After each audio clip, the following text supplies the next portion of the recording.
lost in this tournament so far to the two Japanese teams. Their only loss in the group stages was to, I believe, Testa, and then in winners round 1 they did get 3-0'd by Almost Kids, so they have yet to lose to a Western team. So it's going to be a tough battle for Hanran, but Hanran, of course, they've been playing together for a long time. They actually met up at Smash and Splash 3 and were able to win that entire LAN tournament, so I'm expecting big things out of them here as we jump in to this game 1. And so we do have this is, sorry, which teams are these? This is Hanran and Serenity. Serenity, got it. Serenity's going to be in the purple there, and Hanran in the green. Yeah, bracket didn't quite update for them either. Anyways, we got Rainmaker on Mori Towers coming up here. Kodak Black, wow, finding a good pick there on the offensive coming out from Gray. And it looks like they're in a good spot to maybe grab this Rainmaker and get a good early push here. Yeah, you can see them painting up that wall, that left-hand side wall, which will get you up to about the low 40s mark if you can make it all the way, which it looks like Kite is going to. You can see they're making it past 40 into the 30s. Kite backing up and staying alive for a little bit. Had some help from Dadsy, but that's now going to be about a 3-down situation for Hanran. But a monumental first push for the first 45 seconds of the game, and that's also a very popular strategy for Rainmaker on this map.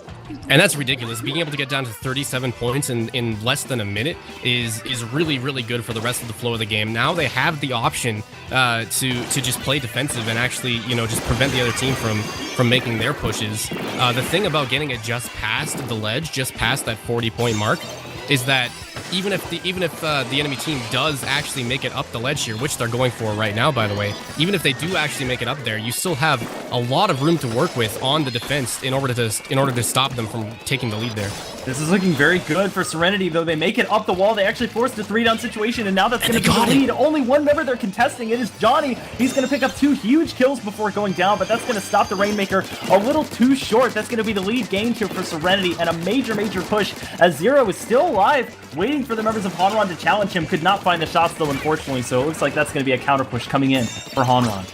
And Serenity just did exactly what they needed to there. They got the push in, they recognized that they had the ability to take the lead, and they just acted on it completely. And that's those split-second decisions that Splatoon players are known for, and it's exactly the kind of mindset and game sense that you need in order to succeed in a tournament like this.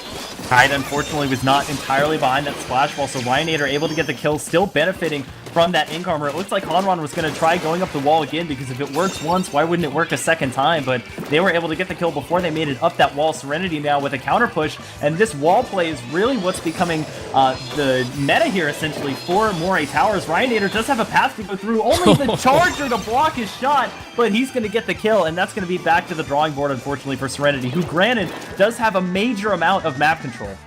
And that Charger kill was super important, because if they got the Rainmaker up there and, you know, some teammates to back him up, that would have been a really different game for that Charger. You know, when the enemies are right in your face with the Charger, it's a lot more difficult to actually find those kills. And stopping the Rainmaker before his team was able to push up is pretty much exactly what he needed to do there.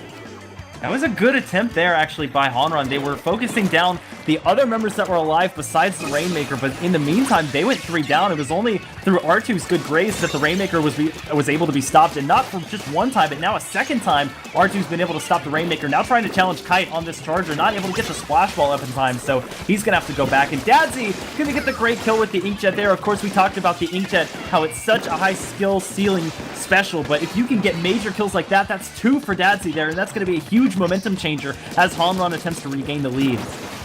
Dadsy had some incredible plays there, the positioning, and able to actually, oh no! Dadsy just did an incredible job there, working with the Inkjet and actually staying alive in the midst of 2 of the enemies, you know, shooting their guns at them, and that was incredible. And it's actually going to let them, it looks like they're actually in a pretty okay spot to be fighting here, but unfortunately they're losing a lot of squids, and that's going to be a counter push coming in. They're 2 down. What happened to that wall? Did it fall off? Something to think about might be actually resetting the Rainmaker here. For the past over a minute or so, the Rainmaker has been sitting on this rail. They haven't been able to get it fully across to the enemy side of things here. So the Rainmaker is just sitting there with the shield still on. Nice kill there by Ryanator, and this is perfect for Serenity. They don't need to do anything. They have the lead, and they've already forced a 3-down situation right now onto Hanran. So Hanran, at best, is only going to have 1 good push of the Rainmaker left in them. So they're good to just keep map control, keep Hanran from getting back to the Rainmaker at all. And it looks like that's what Serenity is going to do, just camp the Rainmaker back by their own side of the map. Excellent use of the ink wall there, staying alive in the midst of that tri-slosher, but it looks like that's not going to matter right now, because there's a 4-down push And Serenity coming in. Can they dunk it? And they will. They're actually going to push forward over to the Hanran side of the map. They say a lead is not good enough. We want the KO. Serenity coming through in game 1 with the KO in the last minute of the game. And Hanran has some thinking to do about how they want to challenge this team. And to have Mori Towers go that way in a tournament like this is just honestly, it's kind of demoralizing.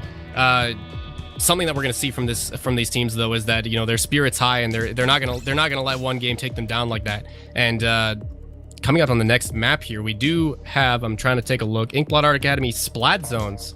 I believe we saw this in the last set. It was a complete wipe on what was the team? Versus Team Olive.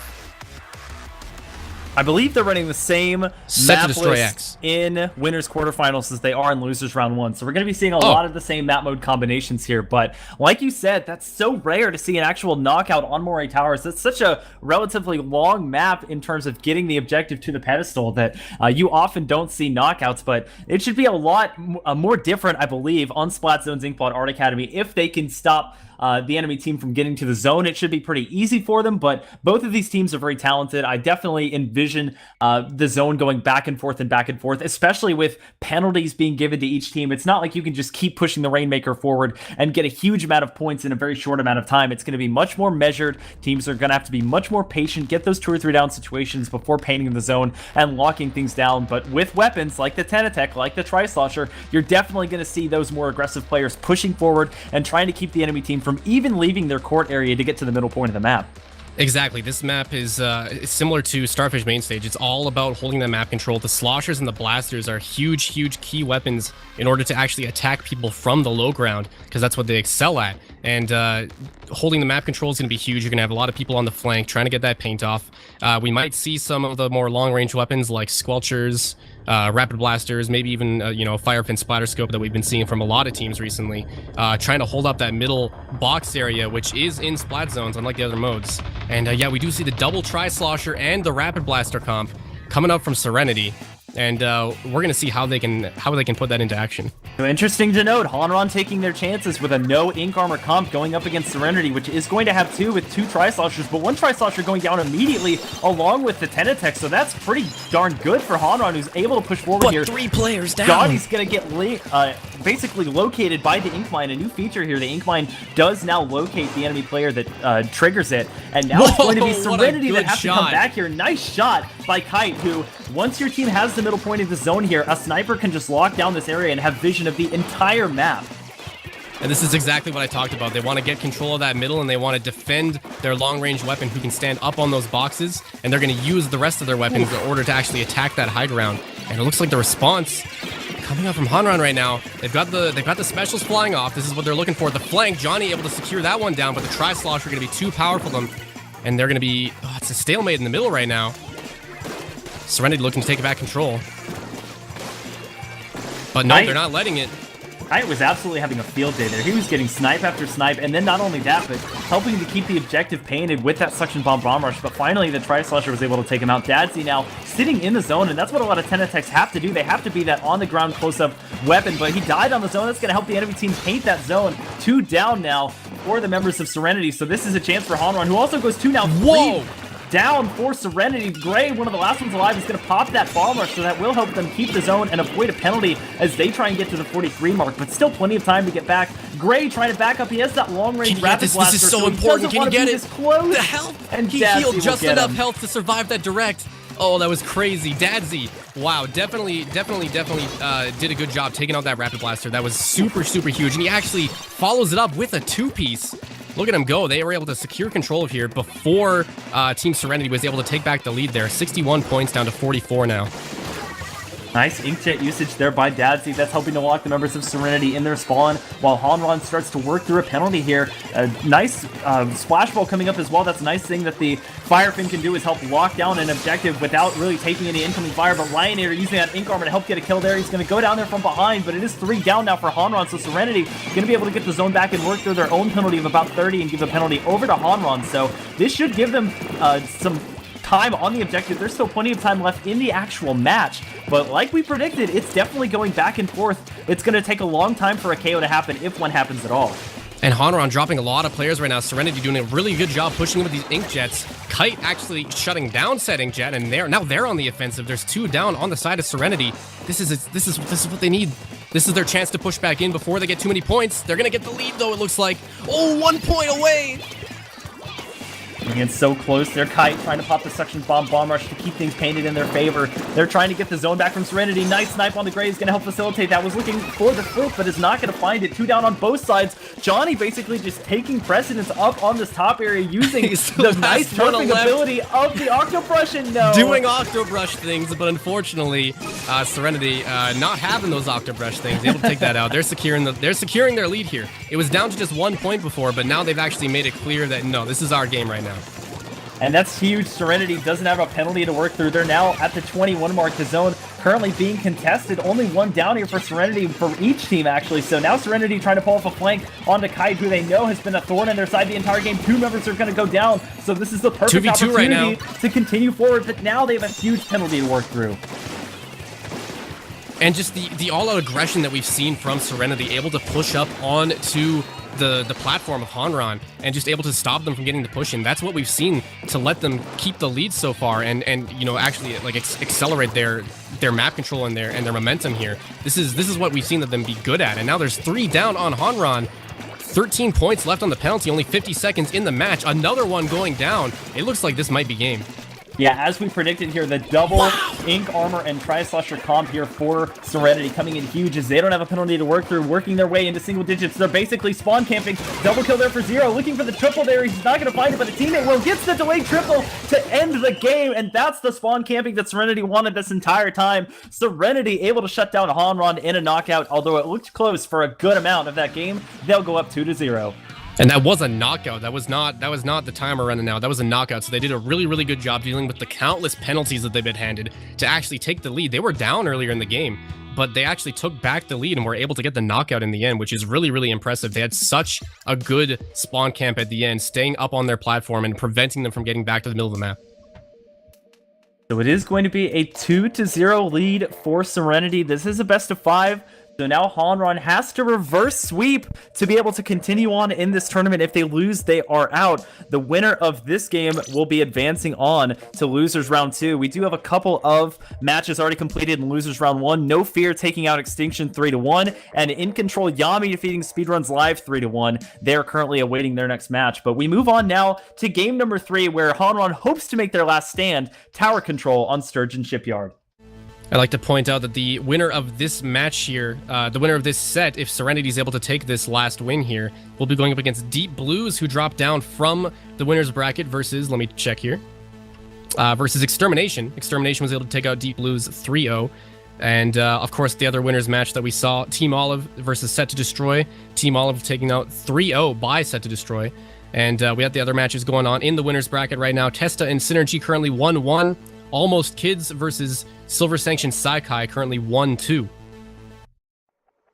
Lots of very, very powerful teams still in it, but now we move on to where Hanran has to start making some bigger plays here. They looked like they put up a lot more of a fight, even though it was a KO in game number 2. They're getting better all the time. Let's see if they can take a win off of Serenity. Let's see how their comps changed as well, because it looked like nothing was really working too well for them in the latter part of that game, and they seem to have adjusted here. Both teams now bringing in 2 Tri-Sloshers. I hope you guys like Tri-Sloshers, because that's what you're seeing right now. Tri-Sloshers and Tenatechs, and let me tell you, the 2 Tri-Slosher, 2 Tenatech team, it honestly, on paper, it seems like it should be good. And you know what, probably is good, but I'm surprised at how well it works. And what a match to bring that team composition into, because it looks like Team Serenity actually doesn't have many ranged weapons to actually combat that, except for the Rapid Blaster. That's really the only thorn that they're gonna have to, you know, be pricking out of their sides. And other than that, they're gonna have, you know, the ability to just run wild with their Inkjets. 4 players going down. Now they've got a good push going. This is what they're looking for. Already at 40 points by the time that team wipe happened. this could potentially be a knockout right now. And Gray taking up the role of a charger on tower control. He's got the long-range blaster here, which is good enough already for tower control, but you can do the same thing chargers can, where you block shots coming in, and it looks like they'll just get a knockout for free here.